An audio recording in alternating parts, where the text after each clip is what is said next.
I started to use that term, but it's really true that that I just wanted to get away as well.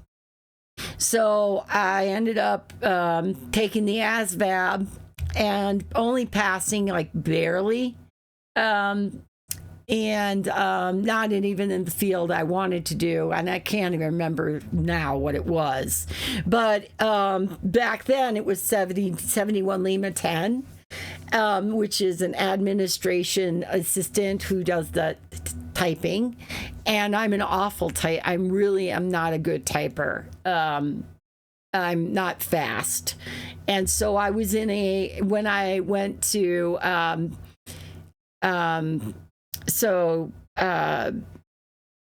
my training, there's a special word for it, but when I went to my training, I was in a class with all guys because all the bad typers were guys. So I palled around with a lot of guys, and from there I gained a lot of, bad habits. But one of the things that happened also is because I was in the class, they did the PT by each class. So I ended up having to be in the class with all the guys that are getting these push-ups for like 99 push-ups. I remember they were fucking off one day, and the drill sergeant dropped them, and had them get down and front leaning center, and then you had to do push-ups, and they were. Oh my God! That day they must have done at least 100 or 200. I was gotten to the point where I couldn't do it anymore, and I literally was on my knees, just up and down, because I couldn't. And some of them. Yeah, not on my knuckles, but man, it was close. Then they would do mountain climbers. Also, that kind of was like what I did in basketball, where you're like down and then you have to like lift your legs, and they call that mountain climbers. So they were switching between that, and man, I was so mad at those guys. They're crazy. I had to do a road march with them too, but then they decided that after we got to that first rest area, they put me on the truck to go out to the because I wasn't going to go. They had this one like obstacle course that was called like Paragon Trail or whatever it was, and it happens in the middle of the night. And they go in there and they have to crawl under barbed wire, and you have to climb ropes and stuff. And they didn't think that was something that I should be doing with the group. So they basically, and there were others who were sick, and they got loaded on the truck as well. And then they took us up to bivouac for 2 weeks, which is like field training. You're living in tents. You're literally living out of your canteen. You're having meals that are ready to eat, kind of thing. Yeah, fun. And then you learn, like when you're in the military, you like learn all the ways that you can like take your like dehydrated fruit and stuff that they would give you in these meal ready to eat packs, and make Kool-Aid and and it's like when you had crackers, you didn't want peanut butter because peanut butter gave you the shiitake mushrooms. So instead that meal's ready to eat will kill a man. They had some like franken beans, so I was like, never wanted to eat the franken beans because there's no bathrooms in bivouac. There's a cat, there's an entrenching tool, and you go make a hole. Making Kool-Aid.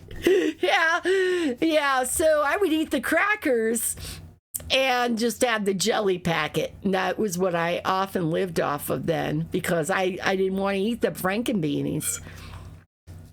I don't like beans in general, so I really didn't want to eat the frankenbeans.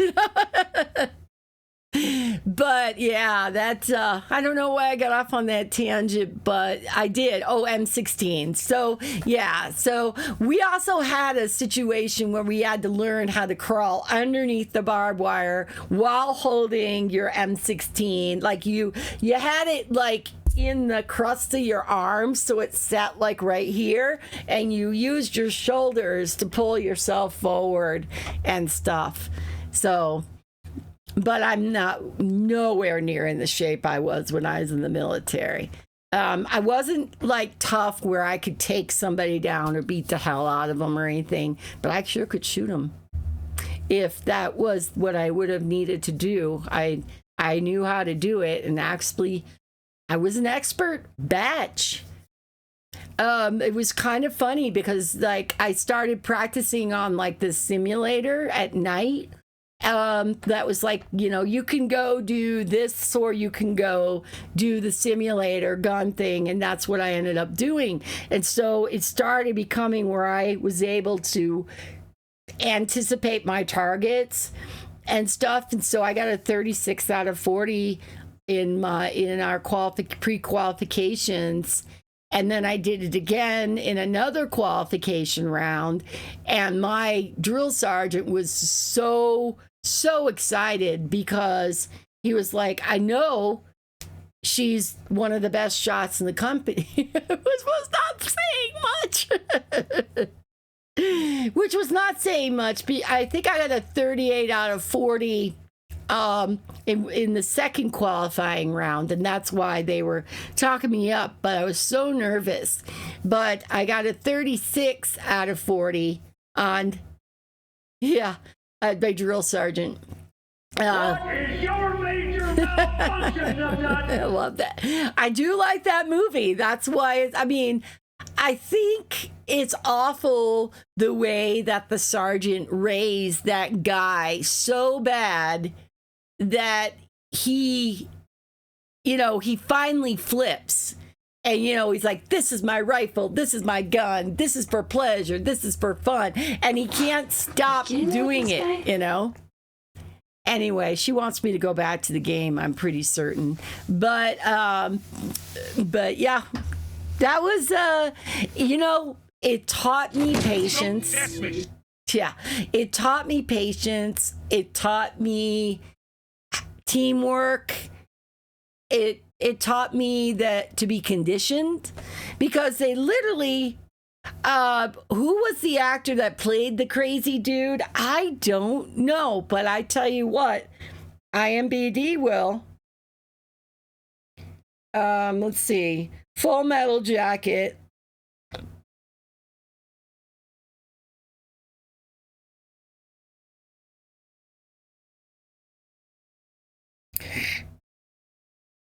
Okay.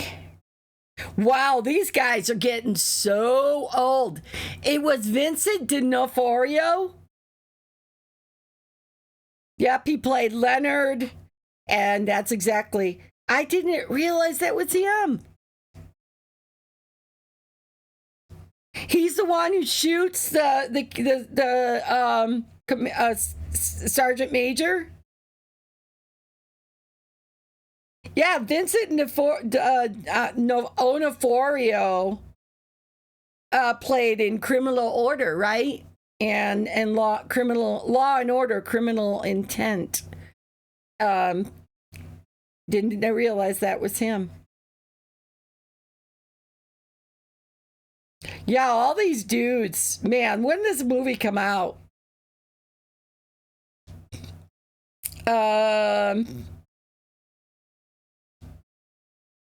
Yeah, I mean, some people have the misconception, right, that it's stripes, but honestly, military isn't the one thing they do. It's D'Onofrio. Oh, okay. I thought it was oh no, you're missing an O, Mike. It's D.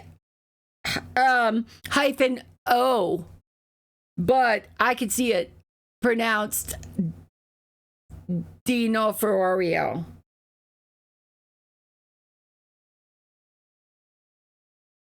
Matthew Modine was in there as well. He's getting up there, definitely. And I'm trying to think if this is... Oh, yeah, this is the sergeant. He's the gunny, right? He's gunnery. No, hold on. He was Sergeant Major, wasn't he, in that movie? He died in 2018 of pneumonia. I think you're right. I think he was a gunnery sergeant, is what he was. Yep. But I tell you what, there's nothing like the military to build you up and knock you down. They're very good at the brainwashing that goes on. I mean, to the point where, I mean, here is, I don't know if you've ever heard this story, Mike, but it was basic training, and I was in Charlie Platoon, and the girls on the floor one night were screwing off after hours. They turned the lights off at like 9 o'clock at night. You're like, every section of your day is something. They never give you downtime except if you smoked, which I did. I smoked, and I actually smoked more so that I could actually get some downtime, because they never gave you downtime otherwise, but they gave cigarette breaks. So this particular night, the lights were out at 9 o'clock. Everything shuts down on the floor, but you don't go to bed. You actually have to shine your boots, press your uniform. Shine your boots. Your uniforms were pressed by the quartermaster, so that you didn't have to worry about that. But you had to make sure that all your socks were a certain diameter, a certain thickness, and you got stuff ready for the next day. If you wanted to write a letter to your family, you had your little sterno light that you could turn on, and you would have that, and you'd write by candlelight, basically, right? So drill sergeant, the senior drill sergeant was charge of quarters, which means that where they stayed the night in the barracks, and they monitor the floor and do security things. And if any visitors come to the barracks, they are the ones that, check them in and stuff like that. They had a PA system. And so it was a night, and everybody was hyper. We were close to graduation, like within probably about 2 weeks or something like that. And everybody on our floor was farting off, doing something they shouldn't, and making lots of noises. And the senior drill sergeant warned us over the intercom that if we didn't stop fooling around, that he was going to have us do push-ups. And nobody listened. They were doing dick all, exactly. And after a while, this is how brainwashing works. Because it's like, nope, it wasn't that. I was an angel. It was over the intercom. Do you believe that crap? Yeah, over the intercom. All of a sudden, it was Charlie Company, attention, and all these girls, no matter what they were doing, went into attention, right? And there was like front leaning rest position, move, and boom, you could hear us all hit the ground, and over the fucking intercom, it was crazy. He had us doing push-ups. We had to do like 50 push-ups that night. I was so damn tired and mad at the rest of the girls, because I really needed to take a shower. But that's exactly what happened. It was the damnedest thing. It's brainwashing to the max, and it really is real. Tear you down and build you up, soldier. But you got 2 pieces of cake if you were a weakling like myself.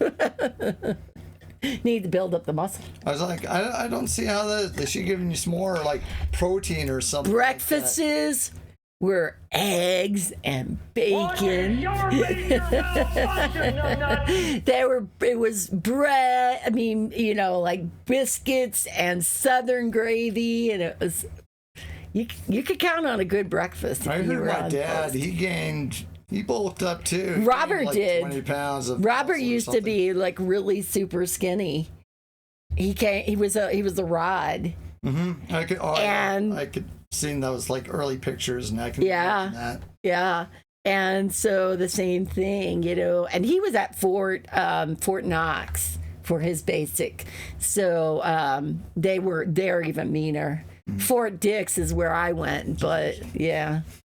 Now you remember Jay? He said like when he joined the Marines. Jay was skinny little dude. I mean, he said they went from here up here. Oh yeah, they work you. They work you to death. They have, like I said, they're regimented all the way by the hour, by the you, and they're very well organized. Well, nobody can tell you anything different, and I'm sure it hasn't changed. But that I did get to, like I said, shoot an M16. And Chad has seen it's written in my Book, best shooter in the company and stuff, and it was crazy.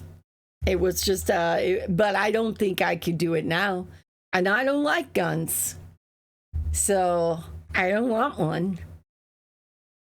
But yeah, okay, so this is happy Stick to a now. pogo stick. This is Happy World now. Happy World, we do save games, but yeah. And I got out and I never looked back. You had a Red Ryder BB gun as a kid? I never had anything like that. Okay, this is not what I need is like not here, so. Ah, God darn it. I had a feeling that I wasn't going to make it past this thing. It's going to take some work, so hold on.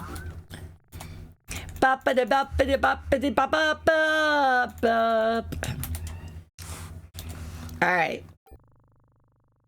Total concentration, Mike. Total concentration. I've got to concentrate. I've got to concentrate. Hello? Echo. Oh, come on, game. Let me have it.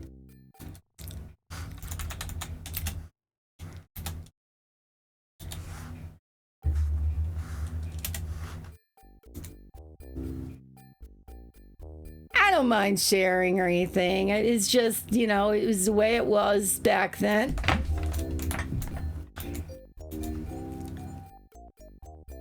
See if this takes me up someplace I am not anticipating going.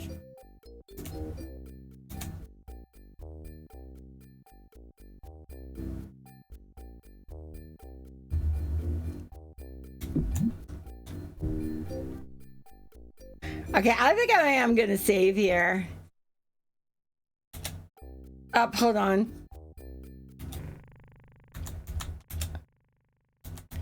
But yeah, I've told Chad those stories too. It's crazy. And some of the girls that I was in the thing with, I wouldn't want to mess with them at all. Ever. Shit.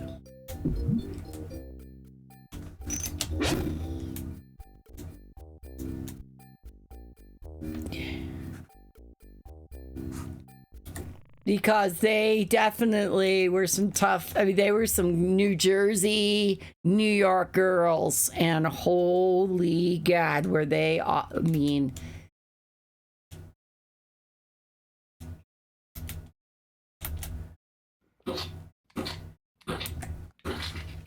Yeah. Did you get me? Thank you. Oh, the cat just walked across the screen and horked up a hairball. Kitty hooked a hairball. Oh, okay. So this is interesting. No, damn! Slam and right into the damn spam. Oh, dang it. All right. Well, I didn't even think I need that, to tell you the truth.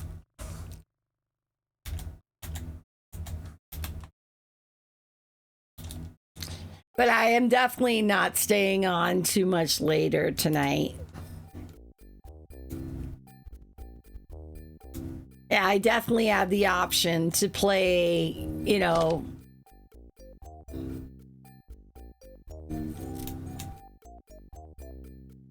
Okay, so I just need to make this.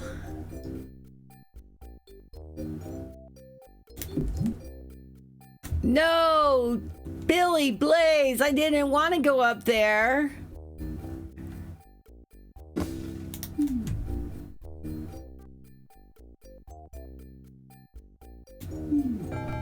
Oh, damn. Ah, damn. Ah, damn. Damn it, Janet. So I think tomorrow I will be playing Oblivion.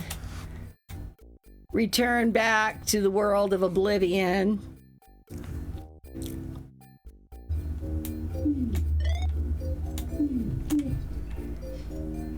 Okay, so this sucks.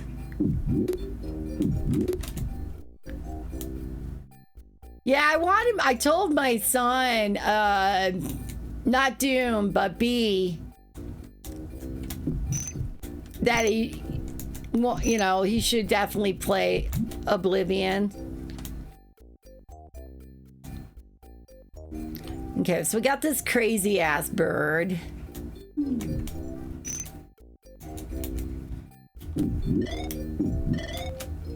That's 2,000 points.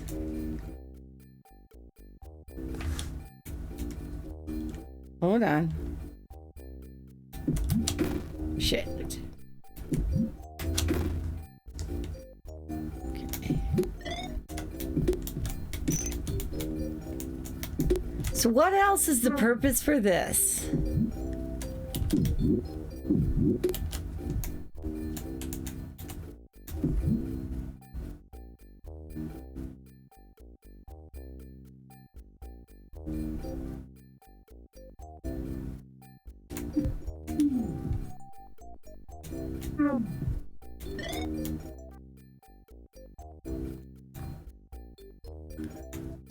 Because I don't know what else is here.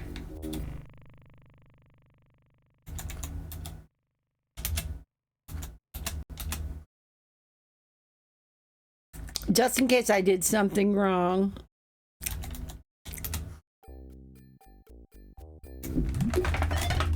I figure, Mike, that you work so hard. Ah, damn. I figure that you work so hard that, you know, it's now you're seeing the fruits of it and being able to, like, get yourself some games that you want to play and stuff. I honestly don't know if there's a real purpose for going there at all, to tell you the truth.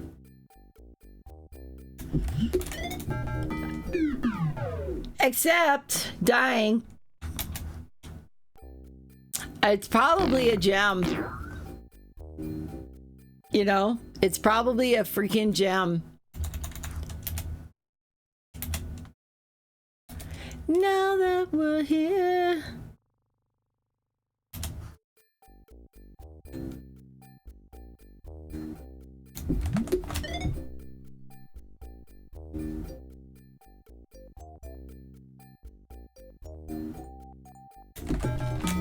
That one you literally run into. You jump into it. I guess maybe at the pogo.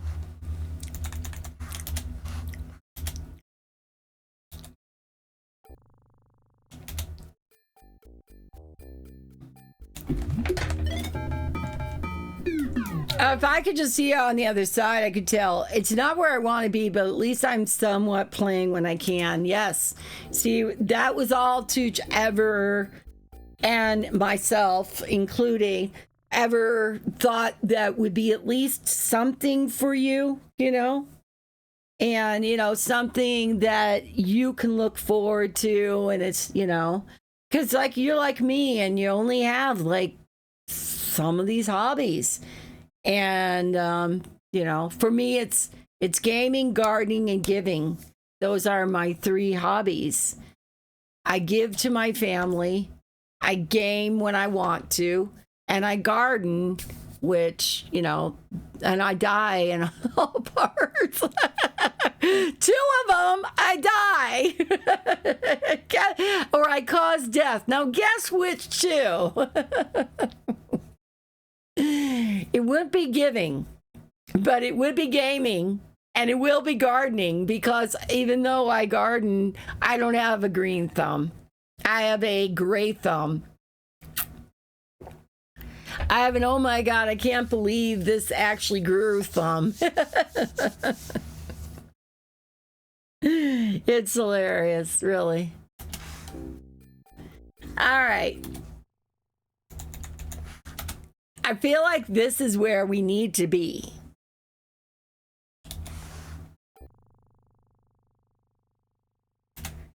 I'm also, you're at the point where you're like the senior.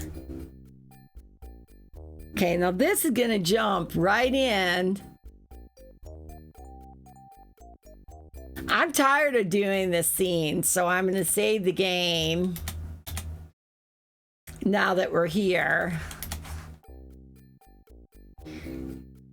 Because I don't know if I need to pogo, and that's what's gonna get me.